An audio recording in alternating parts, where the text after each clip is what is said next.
ஒரு வயதான கழுகு இந்த 4 நபர்களையும் ஒருபோதும் நம்ப வேண்டாம் என்று கூறியது. இவர்கள் எப்போதாவது ஏமாற்றுவார்கள் என்று ஏன் சொன்னது? உண்மையில் அந்த கழுகு சொன்ன வாக்கியத்தில் உள்ள நீதி என்ன? இந்த கதையை கேட்டால் நீங்களே புரிந்து கொள்வீர்கள். பிறன் மனை மீது ஆசைப்பட்டால், பிறர் சொத்து மீது ஆசைப்பட்டால் நம் கர்மா எப்படி திரும்பி வரும் என்பதை இந்த கதையில் பார்ப்போம். ஒரு அரசன், அவனது மந்திரி, சேனாதிபதி, கோத்வால் ஆகியோர் ஒரு நிரபராதியின் மனைவியை சொந்தமாக்கிக் கொள்ள முயன்றனர். ஆனால் அந்த முயற்சியே அவர்களின் வாழ்க்கையை ஒரு பெரிய பூதம் போல துரத்தியது. உண்மையில் என்ன நடந்தது? அரசன், மந்திரி, சேனாதிபதி, கோத்வால் ஆகியோருக்கு இறுதியில் என்ன ஆனது? அந்த வயதான கழுகு சொன்ன வார்த்தையில் உள்ள ரகசிய நீதி என்ன? இந்த கதையை கேட்டால் மற்றவர்களின் மனைவிகளையும் மற்றவர்களின் செல்வத்தையும் பார்த்து ஆசைப்படக்கூடாது என்பதை நீங்களே புரிந்து கொள்வீர்கள். இப்போது கதையை தொடங்குவோம்.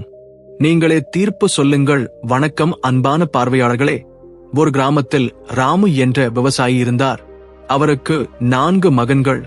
அந்த 4 குழந்தைகளும் பெரியவர்களாகிக் கொண்டிருந்த போது 3 குழந்தைகள் மிகவும் புத்திசாலிகள். ஆனால் அவரது இளைய மகன் அவ்வளவு புத்திசாலி இல்லை. ஆனால் அவருக்கு ஒரு சிறப்பு இருந்தது. அவர் எவ்வளவு புத்திசாலித்தனம் இல்லாதவரோ அவ்வளவு உடல் ரீதியாக பலமானவர். அவர் மிகவும் தசைகள் நிறைந்த, வலிமையான, ஆரோக்கியமானவராக இருந்தார். விவசாயி ராமுவின் மனதில் ஒரு யோசனை வந்தது. என் மூத்த 3 மகன்கள் புத்திசாலிகள். அவர்கள் தங்கள் வாழ்க்கையை சீராக கழித்து விடுவார்கள். ஆனால் என் இளைய மகன் மிகவும் முட்டாள். அவனுடைய எதிர்காலத்தை பற்றி நான் மிகவும் கவலைப்படுகிறேன். நிறைய யோசித்த பிறகு ராமு ஒரு முடிவை எடுத்தான். ஏன் இந்த பையனுக்கு மலித்தம் கற்றுக் கொடுக்க கூடாது? எப்படியும் இவனுடைய உடல் இறக்கைகள் முளைத்த மலித்த வீரனைப் போல் இருக்கிறது. குறைந்தபட்சம் உடல் ரீதியாக வலிமையாக இருந்தால் வாழ்க்கையில் நிலைத்து நிற்க முடியும். இப்படி நினைத்த ராமு தன் இளைய மகனுக்கு மலித்த பயிற்சி அளிக்கத் தொடங்கினான். அவனுக்கு நல்ல சத்தான உணவை கொடுத்தான். அதனால் அந்த இளைய மகன் மேலும் பலசாலியாக மாறினான். ஒவ்வொரு நாளும் உடற்பயிற்சி செய்தான், ஓடினான். மலித்தத்திற்கு தேவையான அனைத்து திறன்களையும் கற்றுக்கொண்டான். புதிய புதிய முறைகளை கற்றுக்கொண்டு திறமையை வளர்த்து கொண்டான். இப்படி காலம் கடந்து வந்தது. ராமு தனது பெரிய 3 மகன்களுக்கு திருமணம் செய்து வைத்தார். திருமணம் முடிந்த பிறகு அந்த 3 மருமகள்களும் இளையவன் மீது பொறாமைப்பட ஆரம்பித்தனர். இந்த இளையவன் எந்த வேலையும் செய்யாமல் நேரடியாக மலித்த மட்டுமே செய்கிறான். மேலும் நல்ல உணவுகளை சாப்பிடுகிறான். ஆனால் நாங்கள் எங்கள் கணவர்கள் மட்டும் கடினமாக உழைத்து காலத்தை கடத்துகிறோம். இது எவ்வளவு காலம் இப்படி நடக்கும் என்று அந்த 3 மருமகள்களும் மனதில் நினைத்தனர். சிறிது காலத்திலேயே இந்த மருமகள்கள் வீட்டில் சண்டைகளை அதிகரிக்க ஆரம்பித்தனர். நாங்கள் தனியாக இருக்க வேண்டும் என்று தீர்மானித்தனர். ரெய்து ராமு இதை கவனித்தார். இப்போது என் இளைய மகன் தனியாக இருப்பான். குறைந்தபட்சம் இவனுக்கும் திருமணம் செய்தால் வாழ்க்கையை ஒரு ஸ்திரத்தன்மையுடன் கழிக்கும் வாய்ப்பு இருக்கும் என்று நினைத்தார். அப்படி நினைத்து அவர் ஒரு நல்ல பெண்ணை தேடி தனது இளைய மகனுக்கு திருமணம் செய்து வைத்தார். அந்த பெண் அழகாக இருப்பதோடு மிகவும் புத்திசாலித்தனமானவள். அவளுக்கு 14 வகையான கலைகளில் பிரவேசம் இருந்தது. திருமணம் முடிந்த பிறகு விவசாயி தனது 4 மகன்களையும் தனித்தனியாக பிரித்து வைத்தார். குடும்பத்தில் எந்தவிதமான சச்சரவுகளும் வரக்கூடாது என்று அவர் முடிவு செய்தார். 4 குடும்பங்களும் பிரிந்த பிறகு முதல் 3 மகன்களும் புத்திசாலிகள் என்பதால் நல்ல வருமானம் ஈட்டி வாழ்க்கையை மகிழ்ச்சியாக கழித்தனர். அவர்கள் விவசாயத்தில் கடினமாக உழைத்து செல்வத்தை பெருக்கிக் கொண்டனர். ஆனால் இளையவன் மட்டும் தினமும் உடற்பயிற்சி செய்து நல்ல உணவை உண்டு வந்தான். மெதுவாக அவனது நிதி நிலைமை மோசமடையத் தொடங்கியது. அவனது மனைவி இதை கவனித்து, இப்படி போனால் நாம் வாழ்வது கடினம், நீங்கள் ஏதாவது செய்ய வேண்டும் என்று தனது கணவனை கடுமையாக கண்டித்தாள். நீங்கள் எந்த வேலையும் செய்யாமல் சும்மா இருக்கிறீர்கள். ஆனால் நல்ல உணவு மட்டும் வேண்டும். இப்படியே போனால் நாம் இந்த வீட்டில் எவ்வளவு காலம் வாழ முடியும் என்று கோபமாக கேட்டாள். அவள் மிகவும் புத்திசாலியாக இருந்தாள். ஒரு நாள் தன் கணவனிடம், நீங்கள் ராஜாவிடம் சென்று ராஜாவிடம் ஒரு கருவியை கேட்க வேண்டும் என்று சொன்னாள். திடீரென்று அவள் சொன்னதை கேட்டு அவன் ஆச்சரியப்பட்டான். நான் என்ன வேலை? எனக்கு மலித்தம் தவிர வேறு எதுவும் தெரியாது டோட். நான் ராஜாவிடம் என்ன வேலை செய்வேன் என்று கேட்டான். அவள் புன்னகையுடன், நீங்கள் அதை பற்றி கவலைப்பட தேவையில்லை டோட். நீங்கள் சென்று ராஜாவிடம் எனக்கு லக்கட்கியா வேலை வேண்டும் என்று சொல்லுங்கள் என்று அறிவுறுத்தினாள். அது என்னம்மா லக்கட்கியா என்று அவன் ஆச்சரியத்துடன் கேட்டான். அவள் சிரித்துக்கொண்டே, ராஜாவிடம் ஒரு சிறப்பு வேலை இருக்கிறது டோட். எந்த ராஜாவுக்கும் அவனுடைய டோட், இராணுவத்திற்கும் அவரது மந்திரிகளுக்கும் கூட சாத்தியமில்லாத ஒரு காரியத்தை செய்பவரே லக்கட்கியா என்பார்கள். அந்த ஊழியருக்கு ஒரு நாளைக்கு 1,00,000 ரூபாய் சம்பளம் வழங்கப்படும் என்று விளக்கினார். ஆனால் என்னால் அப்படிப்பட்ட காரியங்களை செய்ய முடியாது என்று பயந்தான். நீ அந்த விஷயத்தை மறந்துவிடு. நீ போ. நான் சொன்னது போல் ராஜாவிடம் பேசு என்று உறுதியாகச் சொன்னாள். மனைவி சொன்ன வார்த்தைகளால் கொஞ்சம் குழப்பமாகவும் கொஞ்சம் விரக்தியாகவும், ஆனால் வேறு வழியில்லாமல் ராஜாவின் சபைக்குச் சென்றான். அவனது பெரிய தசைகள் கொண்ட உடலை பார்த்த ராஜா, இவன் ஏதாவது வேலை தேடி வந்தானா என்று நினைத்தான். அவனிடம் சென்று, மகாராஜா எனக்கு வேலை வேண்டும் என்று சொன்னான். ராஜா அவனை பார்த்து, உன்னால் என்ன செய்ய முடியும் என்று கேட்டான். அப்போது அவன் தைரியமாக, மகாராஜா உங்களுக்கு அசாத்தியமான வேலை, உங்கள் இராணுவத்திற்கு அசாத்தியமான வேலை, உங்கள் மந்திரிகளுக்கு அசாத்தியமான வேலை, அப்படிப்பட்ட வேலையை நானே செய்வேன். ஆனால் எனக்கு ஒரு நாளைக்கு 1,00,000 ரூபாய் சம்பளம் வேண்டும் என்று பதிலளித்தான். இந்த வார்த்தைகளை கேட்டு ராஜா ஆச்சரியப்பட்டார். ஐயோ, முன்பு யாராவது இப்படி ஒரு வேலையை செய்ததற்கான பதிவுகள் இருக்கிறதா என்று தனது அமைச்சர்களை பார்க்கச் சொன்னார். மந்திரி ஆய்வு செய்து ராஜாவின் தந்தையும் முன்பு ஒரு லக்கட்கியா என்ற ஊழியரை நியமித்ததாக கூறினார். இதை கேட்டதும் ராஜா நினைத்தார், உண்மைதான், என் தந்தையும் லக்கட்கியாவை நியமித்தார். அப்படியானால் நானும் அதையே செய்வேன். இதையடுத்து ராஜா அந்த மலித்த வீரரை லக்கட்கியாவாக நியமிக்க ஒப்புக்கொண்டார். மலித்த வீரன் ராஜாவிடம், மகாராஜா, எனக்கு ஒரு நல்ல அறை வேண்டும் என்று சொன்னான். ராஜா பதிலளித்தான், இதோ அரண்மனையில் உள்ள பரந்த தோட்டம் உன்னுடையது. அதில் ஒரு அழகான மாளிகை உள்ளது. அங்கு வசி. உனக்கு தேவைப்படும் போது நான் உனக்கு தகவல் அனுப்புவேன் டோட். அன்றிலிருந்து அந்த மலித்த வீரன் ஒரு நாளைக்கு 1,00,000 டக்கா சம்பளம் பெறத் தொடங்கினான். வசிப்பிடமாக ஒரு அற்புதமான மாளிகையும் பெற்றான். இனி அவனுக்கு எதுவும் குறைவாக தோன்றவில்லை. தினமும் உடற்பயிற்சி செய்வான், தோட்டத்தில் உலாவுவான், நிம்மதியாக தூங்குவான். இப்படியே சில நாட்கள் கடந்தன. ஒரு நாள் ராஜா அமைச்சருடன் சேர்ந்து, மலித்த வீரனே, உன்னுடைய வீட்டிற்கு அழைத்துச் செல்.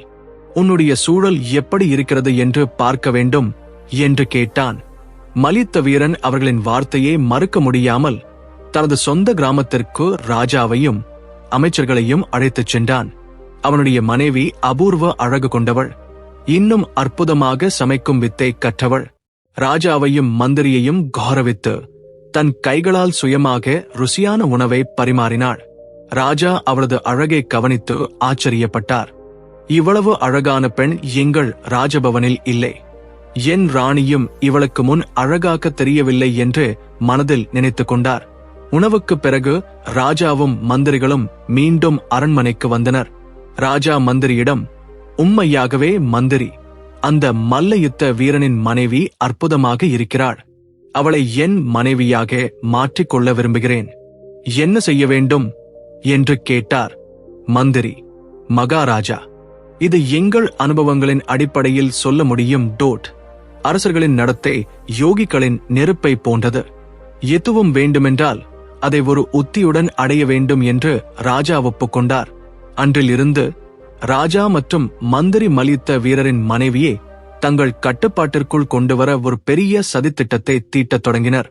சில நாட்களுக்கு பிறகு ராஜமாதா கடுமையான நோயால் பாதிக்கப்பட்டார். ராஜா நாட்டின் புகழ்பெற்ற மருத்துவர்களை வரவழைத்து சிகிச்சை அளிக்க விரும்பினார். ஆனால் எந்த மருத்துவரின் மருந்தும் வேலை செய்யவில்லை. இந்த நேரத்தில் ஒரு புதிய மருத்துவர் ராஜதர்பாருக்கு வந்தார். அவரை பார்த்த மந்திரி ஒரு திட்டத்தை வகுத்தார். மருத்துவரே, நான் உங்களுக்கு 50 தங்க நாணயங்கள் தருகிறேன். ஆனால் என் அறிவுறுத்தல்களின்படி சிகிச்சை அளிக்க வேண்டும் என்று கூறினார். மருத்துவர் ஆசையுடன் ஒப்புக்கொண்டார். அப்போது மந்திரி ராஜாவிடம், மகாராஜா, இந்த மருத்துவர் மிகவும் சிறந்தவர், காசியிலிருந்து சிறப்பாக வரவழைத்தேன் என்று ராஜா கூறினார். சந்தோஷப்பட்டு உடனே ராஜமாதாவிடம் அழைத்துச் சென்றான்.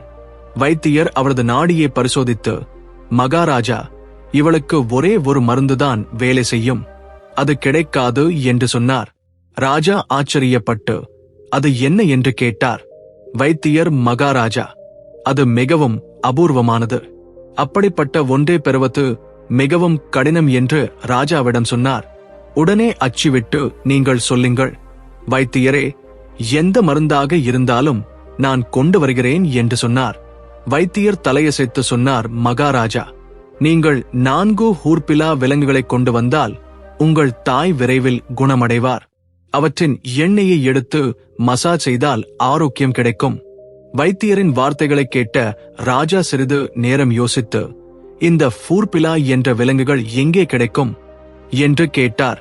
வைத்தியர் பதிலாக, இந்த விலங்குகள் இமயமலை காடுகளில் இருக்கும் என்று சொன்னார். அப்பொழுது வைத்தியர் ராணி தாய்க்கு சிகிச்சை அளிக்கத் தொடங்கினார். இனி மகாராஜா கோட்டைக்குள் சென்று தனது மந்திரிகள், சேனாதிபதிகள் அனைவரையும் முன்னிலைக்கு அழைத்தார். ராஜா சபையில் அமர்ந்து அவர்களை பார்த்து, இந்த ஃபூர்பிலா விலங்குகளை பிடித்து வரும் தைரியசாலி யார் என்று கேட்டார். இதை கேட்ட சில ராஜாக்கள், மகாராஜா, நாங்கள் அப்படி ஒரு மிருகத்தை பற்றி கேள்விப்பட்டதில்லை என்று சந்தேகத்துடன் ராஜாவிடம் கூறினர். இது இமயமலை காடுகளில் வாழும் ஒரு சிறப்பு விலங்கு என்று சொன்னாலும் யாருக்கும் எதுவும் புரியவில்லை. அனைவரும் அமைதியாக இருந்தனர். ராஜா தனது மந்திரியிடம் திரும்பி, மந்திரி ராணியின் தாயை காப்பாற்ற வேண்டுமானால் இந்த ஃபூர்பிலா விலங்குகளை வரவழைக்க வேண்டும், ஏதேனும் ஒரு வழியை சொல்லுங்கள் என்று கேட்டார். மந்திரி தந்திரமாக சிரித்துக்கொண்டே, மகாராஜா, இதை ஒரு சிறந்த வாய்ப்பாக மாற்றிக்கொள்ளலாம். அந்த லக்கடக்கியா பஹல்வான் நம்மிடம் 6 மாதங்களாக வேலை இல்லாமல் குருட்டுத்தனமாக சம்பளம் வாங்கிக் கொண்டிருக்கிறான். இந்த வேலையை அவனிடமே ஒப்படைக்கவும். 1 மாதத்திற்குள் அவன் அந்த விலங்குகளை கொண்டு வந்து கொடுக்க வேண்டும். இல்லை என்றால் அவனுக்கு மரண தண்டனை விதித்து அவனது மனைவியை நமக்கு கொண்டு வரலாம். ராஜாவுக்கு மந்திரியின் வார்த்தைகள் பிடித்திருந்தன. அவன் இந்த ஹூர்பிலாக்களை கொண்டு வர முடியாவிட்டால் அவனுக்கு மரண தண்டனை விதிப்போம்.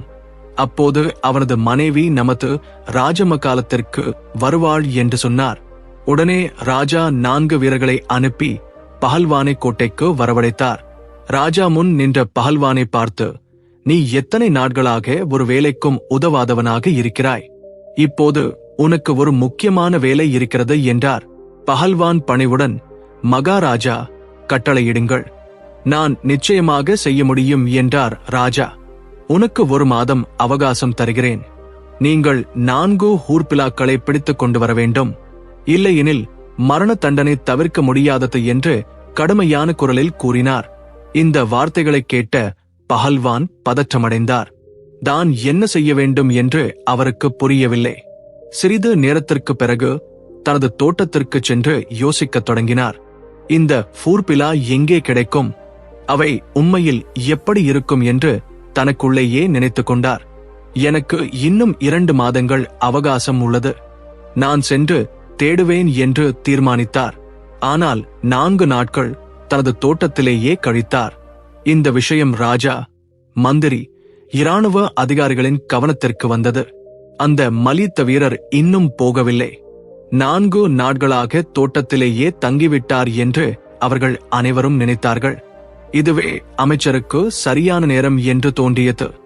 மகாராஜா உடனே அவரிடம் உடனே சென்று ஹூர்பிலாவை கொண்டு வரச் சொல்லுங்கள், இல்லை என்றால் மரண தண்டனை விதிப்போம் என்று எச்சரியுங்கள் என்று ராஜா சொன்னார்.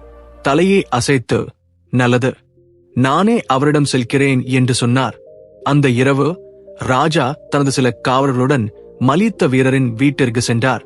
அவரது மனைவி சாமர்த்தியமாக கதவை திறந்தாள்.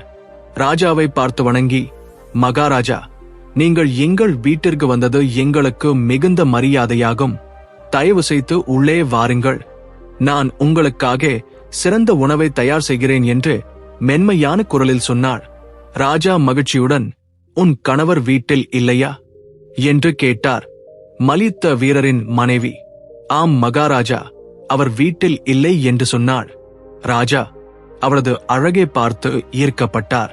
அவர் ஆசையுடன், பெண்ணே, நீ என் அரண்மனையில் ராணியாக இருந்தால் எவ்வளவு நன்றாக இருக்கும் என்று அவளை ஏமாற்ற முயன்றார். இந்த வார்த்தைகளை கேட்டதும் அவள் விழிப்படைந்தாள். ராஜா என் மீது கண் வைத்துள்ளார், இப்போது இவனுக்கு புத்தி புகட்ட வேண்டும் என்று நினைத்தாள். அவள் மென்மையான குரலில், மகாராஜா, நீங்கள் மிகவும் நல்லவர், உள்ளே வாருங்கள், ஆசுவாசமாக உட்காருங்கள் என்று அன்புடன் அழைத்தாள். மன்னன் உள்ளே நுழைந்ததும் அவள் ஒரு சூழ்ச்சி செய்தாள். வீட்டிற்குள் இருந்த 100 அடி ஆழமான கிணறு அவளுக்கு தெரியும். அதில் விழுந்தால் வெளியே வருவது சாத்தியமில்லை. அந்த கிணற்றின் மீது ஒரு சிறிய கட்டிலை அமைத்தாள். அந்த கட்டிலை மெல்லிய கயிற்றால் கட்டினாள். அது மட்டுமல்லாமல் அழகான மென்மையான தலையணைகளால் அலங்கரித்தாள். மன்னன் உற்சாகமாக உள்ளே சென்றான். நீங்கள் இவ்வளவு நல்ல புத்திசாலி என்று அவள் அழகையும் குணத்தையும் பாராட்டினான். அவள் புன்னகையுடன், மகாராஜா, நீங்கள் எனக்காக இவ்வளவு நல்ல வார்த்தைகளை பேசுகிறீர்கள் என்றால் அது என் அதிர்ஷ்டம் என்று கூறி அவனை அந்த கட்டிலில் உட்கார வைத்தாள். மன்னன் உட்கார்ந்ததும் தடால், ஒரு நொடியில் கட்டில் அறுந்து விழுந்தது. மன்னன் நேராக கிணற்றில் விழுந்தான். ஐயோ என்று சத்தமாக கத்துவதைத் தவிர மன்னன் செய்ய எதுவும் இல்லை. இப்போது என்ன நடக்கும்? மன்னனை காப்பாற்ற யாராவது இருக்கிறார்களா, அல்லது இது அவனுக்கு தண்டனையாக மாறுமா? நான் எந்த விஷயத்திலும் அவனுக்கு தகுதியானவன் இல்லை. நான் அவனை விட்டுவிட்டு இனி உன்னுடனே இருப்பேன் என்று மன்னனிடம் சொன்னாள். அவள் தன் புத்திசாலித்தனத்தை பயன்படுத்தி மேலும் நாடகமாடினாள். இப்போது மன்னன் அவள் பேச்சில் மூழ்கிவிட்டான். அவள் பின்னால் சென்று வீட்டிற்குள் நுழைந்தான். அவள் ஏற்கனவே திட்டமிட்டபடி வீட்டிற்குள் ஒரு சிறப்பு ஏற்பாட்டை செய்திருந்தாள். அவள் மெதுவாக ராஜாவை அந்த வளைந்த பார்வையுடன் பார்த்து, மகாராஜா, இந்த கட்டிலில் உட்காருங்கள், நான் உங்களுக்கு சேவை செய்கிறேன் என்று சொன்னாள். ராஜா மகிழ்ச்சியுடன் உட்காரும் போதே பலவீனமான நூல்களால் தைக்கப்பட்ட அந்த கட்டில் திடீரென அறுந்து விழுந்தது. ராஜா நேராக கட்டிலுடன் உள்ளே இருந்த ஆழமான கிணற்றில் விழுந்தான். கிணற்றில் விழுந்ததால் ராஜா அதிர்ச்சியடைந்தான். இது என்ன நடந்தது என்று பயந்தான். மறுபுறம் பஹல்வான் அமைதியாக நேரத்தை செலவிட்டுக் கொண்டிருந்தான். விடிந்த பிறகு பஹல்வானின் மனைவி தனது குடும்ப உறுப்பினர்களை அழைத்தாள். அவள் தனது சகோதரர்களின் குழந்தைகளை சமாதானப்படுத்தி, இந்த உள்ளே இருக்கும் மனிதனை வெளியே எடுங்கள், உங்களுக்கு பரிசாக 2 தங்க நாணயங்கள் தருகிறேன் என்று சொன்னாள். அவர்கள் உடனடியாக ராஜாவை மேலே தூக்கி வெளியே கொண்டு வந்தனர். பிறகு அவள் கட்டளையிட்டாள், இப்போது இந்த ராஜாவை சாமர்த்தியமாக 50 பிரம்படி அடித்து மீண்டும் கிணற்றில் போடுங்கள். டோட். அவரது குடும்ப உறுப்பினர்களும் அவரது வார்த்தையை மதித்து ராஜாவை கடுமையாக அடித்து மீண்டும் கிணற்றில் போட்டனர். இதேபோல் தினமும் ராஜா பயங்கரமான தண்டனையை அனுபவிக்க ஆரம்பித்தான். காலையில் வெளியே எடுத்து அடிப்பது, மீண்டும் கிணற்றில் போடுவது. இதற்கிடையில் ராஜா பல நாட்களாக கோட்டையில் காணப்படாததால் மந்திரி அவன் மீது சந்தேகம் கொண்டான். மகாராஜா எங்கே, ஏன் இவ்வளவு காலமாக திரும்பி வரவில்லை என்று யோசித்தான். இந்த யோசனையுடன் மந்திரி இரவு நேரத்தில் பஹல்வானின் மனைவி வீட்டிற்கு வந்தான். அவன் கதவை தட்டி அவளை அழைத்தான். அவள் வந்து பார்த்து, நீங்கள் யார் என்று கேட்டாள். நான் ராஜாவுக்கு மிகவும் விசுவாசமான மந்திரி. ராஜா எங்கே இருக்கிறார் என்று தெரிந்து கொள்ள வந்தேன் என்று மந்திரி கூறினார். ஆனால் இந்த மந்திரிக்கும் ராஜாவைப் போலவே கெட்ட மனம் இருந்ததால் அவரும் பஹல்வானின் மனைவி மீது ஆர்வம் காட்டினார். அவள் உடனடியாக புரிந்து கொண்டு, நீங்கள் உள்ளே வாருங்கள், ராஜா பற்றி பேசுவோம் என்று சொன்னாள். உள்ளே வந்த பிறகு அவள் மந்திரியையும் அதே கிணற்றில் தள்ளிவிட்டாள். விடிந்த பிறகு அவரது குடும்ப உறுப்பினர்கள் இருவரையும் மேலே தூக்கி 50 பிரம்படிகள் கொடுத்து மீண்டும் கிணற்றில் தள்ளிவிட்டனர். இப்போது ராஜாவுக்கு துணையாக மந்திரிக்கும் அதே பயிற்சி அளிக்கப்பட்டது. இது 10 நாட்கள் நீடித்தது. இந்த விஷயம் பற்றி இன்னும் தெரியாத சேனாதிபதி, இவ்வளவு காலமாக ராஜா திரும்பி வரவில்லை, இப்போது மந்திரியும் இல்லை. அவர்கள் இருவரும் எங்கே, என்ன நடக்கிறது என்று சந்தேகம் வந்து ராஜா பற்றி விசாரித்தார். இனி ராஜா மந்திரி பட்ட கஷ்டங்களை தெரிந்து கொள்ள சேனாதிபதியும் அந்த வீட்டின் வழியே சென்றார். கதவை திறக்க வெளியே யார் இருக்கிறார்கள் என்று பார்க்க வெளியே சேனாதிபதி நின்று கொண்டிருந்தார். அவள் அவனை பார்த்து, நீ யார் என்று கேட்டாள். அதற்கு சேனாதிபதி, நான் மகாராஜாவின் சேனாதிபதி. இந்த இரவு உன்னுடன் கழிக்க விரும்புகிறேன் என்று சொன்னார். பஹல்வானின் மனைவி மிகவும் அழகாக இருந்தாள். யாராவது அவளை பார்க்கும் போதெல்லாம் அவளது அழகுக்கு ஈர்க்கப்படாமல் இருப்பது கடினம். சேனாதிபதிக்கு அவள் மீது ஈர்ப்பு ஏற்பட்டது.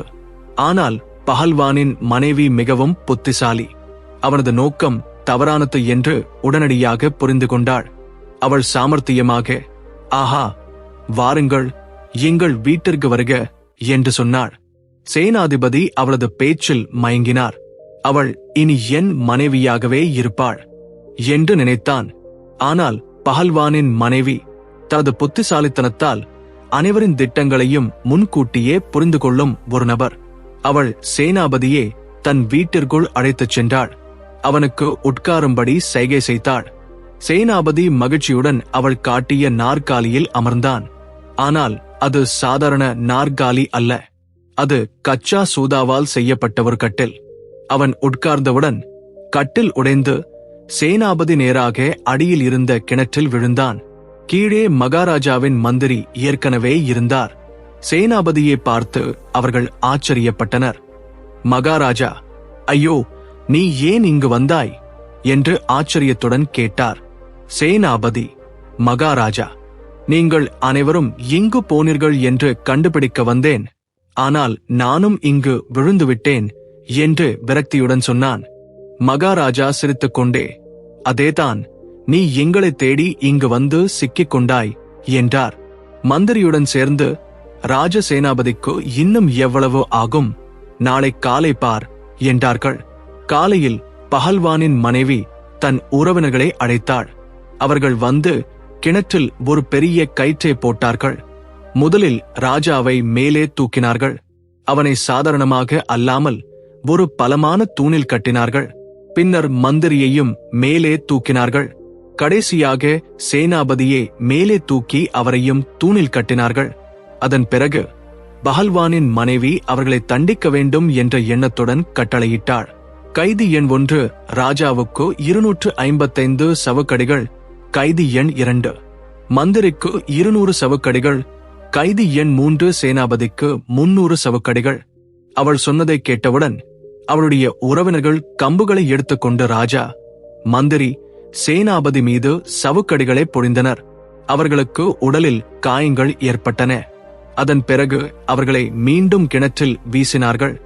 இந்த முறை அவர்களுக்கு குடிக்க ஒரு மண்பானை தண்ணீரும் சாப்பிட 6 ரொட்டிகளும் கிணற்றில் விடப்பட்டன. நாட்கள் மெதுவாக கடந்தன. ஒவ்வொரு நாளும் இதே விதிதான். காலையில் அவர்களை மேலே எடுத்து சவுக்கடி கொடுத்து மீண்டும் கிணற்றில் போடுவது. ராஜா, மந்திரி, சேனாபதி மூவரும் உடல் ரீதியாக மிகவும் வேதனைப்பட்டனர். எப்போதாவது ஒருமுறை அவர்களே பஹல்வானின் மனைவியை மறுத்து அழைத்துச் செல்ல நினைத்தார்கள். ஆனால் இப்போது அவள் அவர்களை தண்டித்துக் கொண்டிருக்கிறாள்.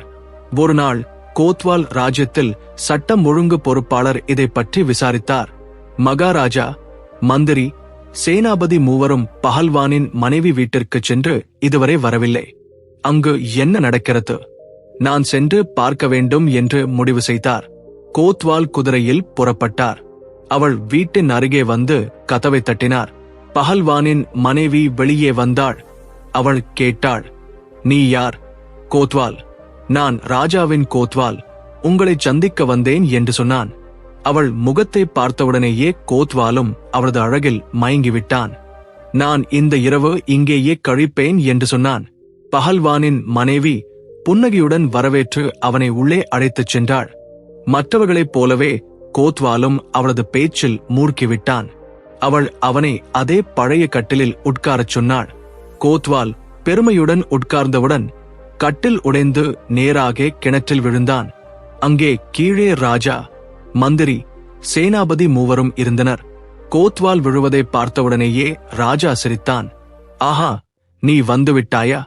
உன்னையும் நாங்களே தேட வேண்டுமா என்று சொன்னான். கோத்வால் திகைத்து, மகாராஜா, நீங்கள் ஏன் இங்கே என்று கேட்டான். ராஜா புன்னகையுடன், நாளை காலை பார், அப்போது தெரியும் என்று சொன்னான். காலையில் பஹல்வானின் மனைவி மீண்டும் தனது உறவினர்களை அழைத்தாள். அவளது ஆணைப்படி ராஜா, மந்திரி, சேனாபதி, கோத்வால் ஆகியோரை ஒவ்வொருவராக மேலே தூக்கி தூண்களில் கட்டினார்கள். ராஜாவுக்கு 50 அடிகள், மந்திரிக்கு 50 அடிகள், சேனாபதிக்கு 50 அடிகள், கோத்வாலுக்கு 50 அடிகள். பிறகு அவர்களை மீண்டும் கிணற்றில் வீசினார்கள். அவரது நிபந்தனைகள் அவை ஆயின.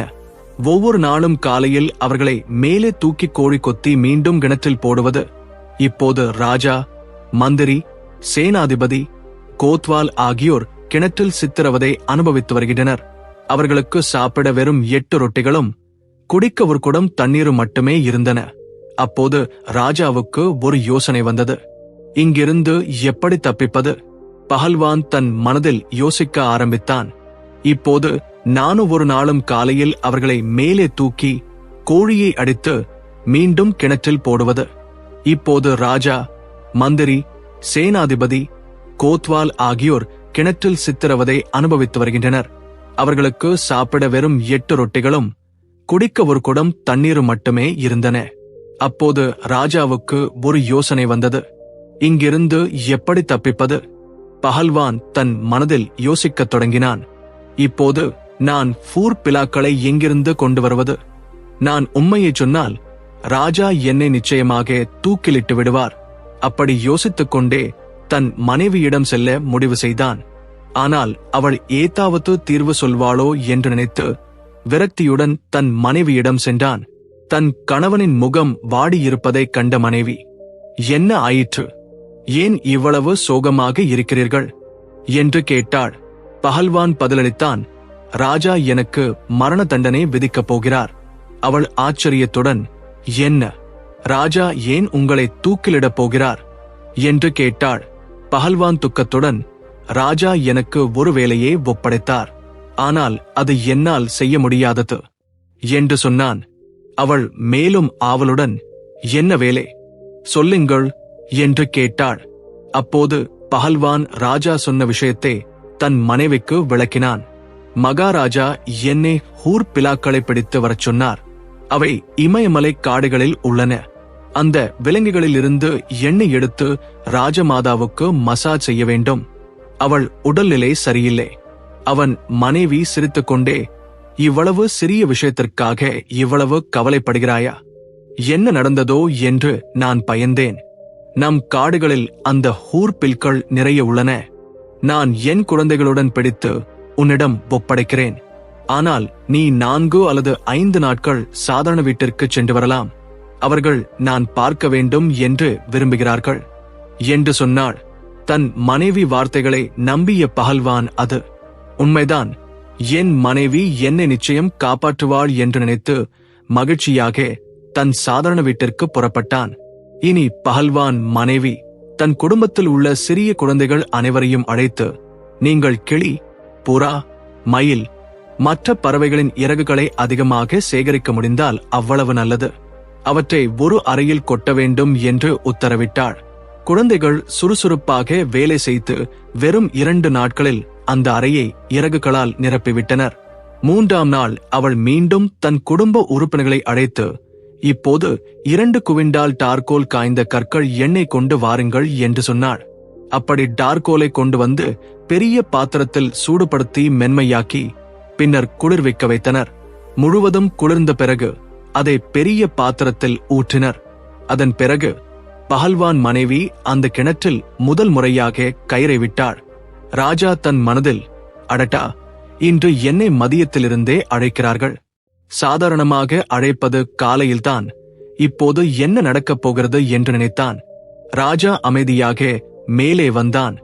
அங்கு பஹல்வானின் மனைவி ஒரு பெரிய தடியை பிடித்துக் கொண்டு, இந்த பாத்திரத்தில் உள்ள தாரில் குழி, இல்லை என்றால் இந்த தடியால் நன்றாக அடிப்பேன் என்று சொன்னாள். பயத்துடன் ராஜா தார் நிரம்பிய பாத்திரத்தில் இறங்கினான். அப்போது உடல் முழுவதும் இறுகிய தார் அவனை முழுமையாக மூடியது. அவள் மீண்டும், இந்த அறைக்குள் சென்று ஓய்வெடு என்று சொன்னாள். அந்த அறையில் பல பறவைகளின் இறகுகள் விழுந்து கிடந்தன. ராஜா உள்ளே சென்றதும் அவனது உடல் முழுவதும் இறகுகளால் மூடப்பட்டது. அதன் பிறகு ராஜாவை ஒரு இரும்பு தூணில் கட்டினார்கள். பின்னர் இரண்டாவது கயிற்றை போட்டு மந்திரியை மேலே இழுத்தார்கள். மந்திரிக்கு சந்தேகம் வந்தது. ராஜா இவ்வளவு நேரமாகியும் திரும்ப வரவில்லை. திடீரென்று எங்களை விடுவிக்கப் போகிறார்களா என்று நினைத்துக்கொண்டு வேகமாக மேலே வந்தான். மேலே வந்து பார்த்தபோது அங்கும் அதே கதைதான். பஹல்வானின் மனைவி தடியை பிடித்துக் கொண்டிருந்தாள். இந்த பாத்திரத்தில் குழி என்று அவள் கட்டளையிட்டாள். மந்திரி கெஞ்சத் தொடங்கினான். ஆனால் அவள் அவனை வலுக்கட்டாயமாக தாரில் தள்ளினாள். அவனது உடல் முழுவதும் இறுகிவிட்டது. அதன் பிறகு அவனையும் இறகுகள் அறைக்கு அனுப்பினார்கள். பின்னர் மீதமுள்ள மூவரையும் வெளியே எடுத்து அதேபோல் தாரில் குளிக்க வைத்து இறகுகள் அறையில் தூங்க வைத்தார்கள். கடைசியில் அவர்கள் அனைவரையும் இரும்பு தூண்களில் கட்டினார்கள். இந்த விதமாக 4 நாட்கள் கடந்தன. இதற்கிடையில் பஹல்வான் தனது வழக்கமான வீட்டிலிருந்து திரும்பி வந்து தனது மனைவியிடம் கேள்வி கேட்டார். அப்போது ஹூர் பிலால் எங்கே இருக்கிறார்கள்? மன்னர் முன் நான் என்ன சொல்ல வேண்டும்? இன்னும் 2 மாதங்கள் உள்ளன. குறைந்த நாட்களில் என் குடும்பத்துடன் தூக்கிலிடப்படுவார்கள். அப்போது அவன் மனைவி சிரித்தாள். இந்த அறையில் பார், ஹூர் பிலால் அதில் இருக்கிறார்கள் என்று பஹல்வான் ஆச்சரியப்பட்டான். அந்த அறையில் 4 விசித்திரமான வடிவங்களில் விலங்குகள் போன்ற உயிரினங்கள் கட்டப்பட்டிருந்தன. அவர்களின் உடல் முற்றிலும் கருப்பாக மாறியது. தலை, கைகள், தொடைகளில் வண்ணமயமான இறக்கைகள் ஒட்டிக்கொண்டு மனிதர்களைப் போல் தோன்றுவது கடினமாக இருந்தது. இப்போது பஹல்வான் மகிழ்ச்சியாக இருந்தான். அவன் மனைவி இப்படி சொன்னாள்: இவர்களை அழைத்துச் செல்லுங்கள். ஒரு குச்சியையும் எடுத்துச் செல்லுங்கள். இவர்களில் யாராவது வழியில் தவறாக நடந்து கொண்டால் தடியால் அடித்து வசப்படுத்தவும். இவர்கள் மிகவும் அமைதியானவர்கள், அமைதியாக செல்வார்கள். இந்த வார்த்தைகளால் பஹல்வான் மிகவும் மகிழ்ச்சியாக அந்த மூவரையும் 3 ஹூர் பிலால்களையும் அழைத்துக் கொண்டு புறப்பட்டான். அவர் கையில் ஒரு பெரிய தடி இருந்தது. அதை பிடித்துக்கொண்டு அவர்கள் பின்னால் நடந்து சென்றார். இந்த காட்சியை பார்த்த மந்திரி ராஜா யோசித்தார். இவன் ஒரு பலசாலி. நாம் எங்காவது ஓட முயற்சித்தால் நம்மை தூக்கி தரையில் அடித்து விடுவான். மேலும் அடித்து கொன்று விடுவான். எனவே அமைதியாக இவன் பின்னால் செல்வதே நல்லது. இந்த விதமாக பஹல்வான் அவர்களை நடத்தி கால்நடையாக அழைத்து வந்து கடைசியில் தனது தோட்டத்திற்கு அழைத்து வந்தார். அப்பொழுதே மாலை நேரம் ஆகிவிட்டது. அவர் தன் மனதில் நினைத்தார், இவர்களை இரவு முழுவதும் இங்கு வைத்து காலையில் மகாராஜாவிடம் ஒப்படைப்பேன். அதுவரை நான் அமைதியாக தூங்குவேன். அப்படி நினைத்து அந்த 4வரையும் ஒரு அறையில் அடைத்து தான் மற்றொரு அறையில் நிம்மதியாக படுத்துக்கொண்டார். இனி ராஜா, மந்திரி, கோட்வால், சேனாதிபதி இந்த அறையில் சேர்ந்து விவாதிக்கத் தொடங்கினர்.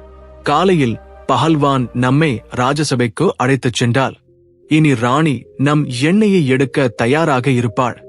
ஏனென்றால் ராஜமாதாவை விரைவில் குணப்படுத்த வேண்டும் என்பது அவளுக்கு மிகவும் அவசியம். ராஜ புரோகிதரும் நம் எண்ணெயை எடுக்க தயாராக இருப்பார்.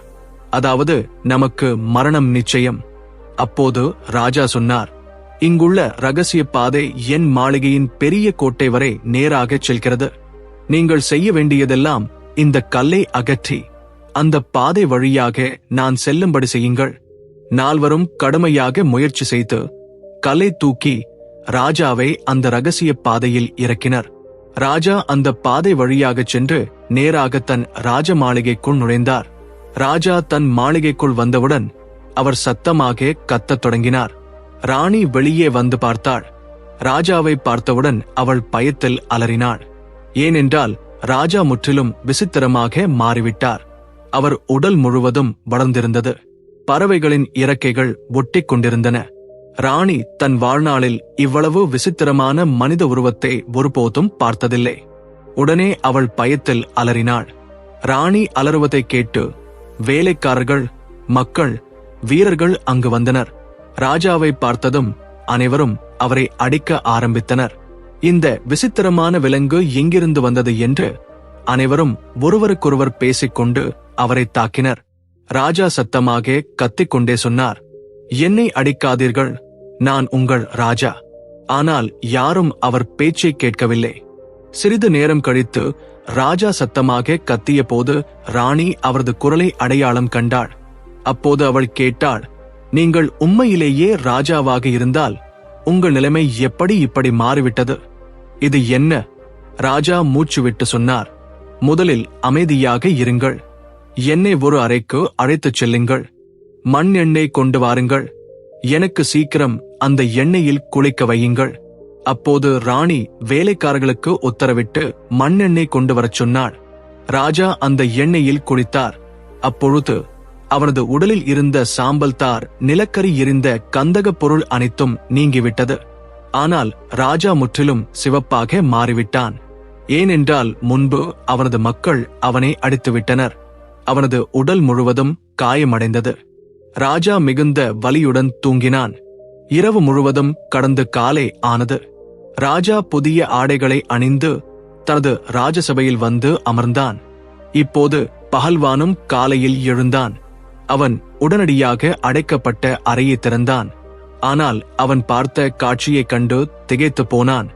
அதில் ஒருவன் காணாமல் போய்விட்டான். 3 பேர் மட்டுமே எஞ்சியிருந்தனர். கம்பை பிடித்துக் கொண்டு அவன் கோபத்துடன் அவர்களை தாக்கினான். சொல்லுங்கள், இன்னொருவன் எங்கே இருக்கிறான்? அவன் எங்கே ஓடிவிட்டான் என்று கேட்டான். அந்த 3வரும் பயத்துடன் நடுங்கிக் கொண்டு, தயவு செய்து எங்களை அடிக்காதீர்கள், நாங்கள் உங்களுக்கு உண்மையைச் சொல்கிறோம் என்று வேண்டிக் கொண்டனர்.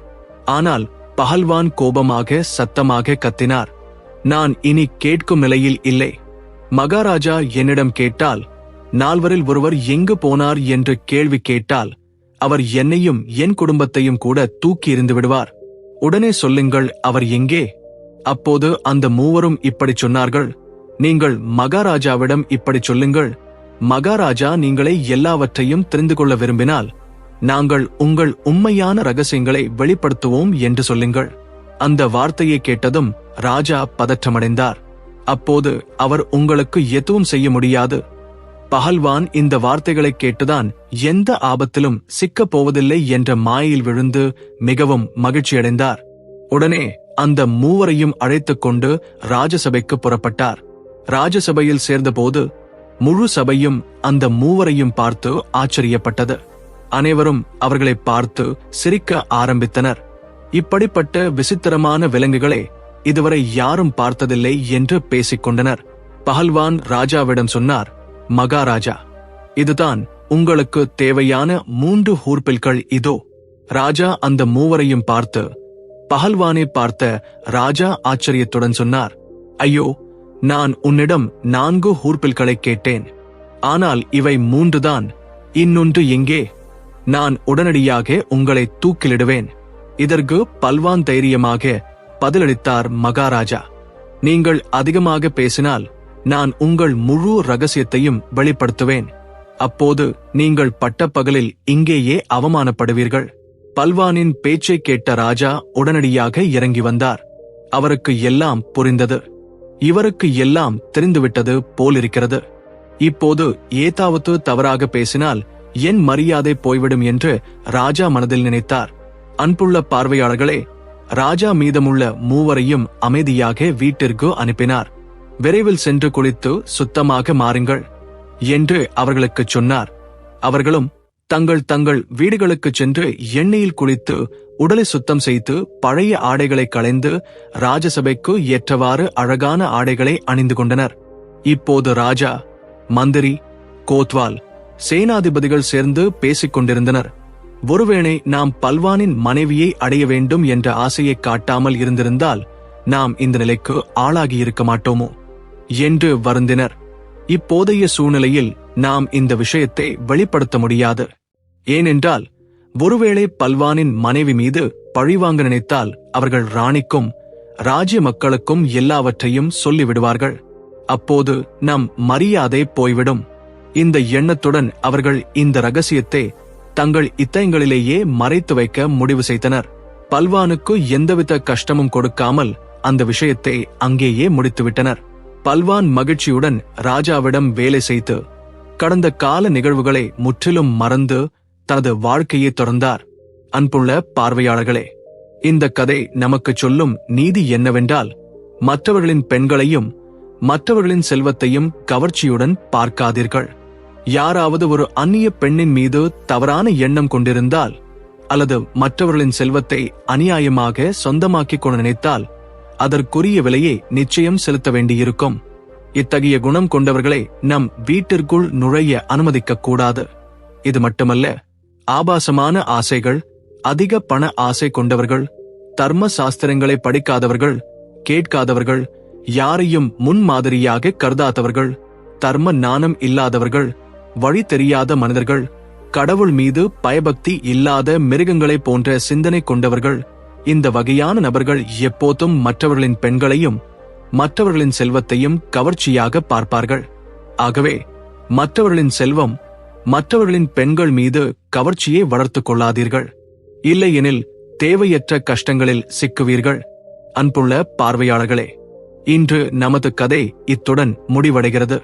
இந்த கதை உங்களுக்கு பிடித்து நல்ல பாடத்தை கற்றுக் கொடுத்திருக்கும் என்று நம்புகிறேன்.